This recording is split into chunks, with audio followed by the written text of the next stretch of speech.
Hey, what's up guys? Today's video I'm going to show you how you can turn on resharing of WhatsApp status.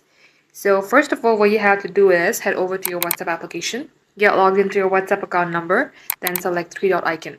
From here, select settings, and at the section you will see a search bar. Tap onto it and type in status. As you do that, you will see this status under privacy. Tap onto it.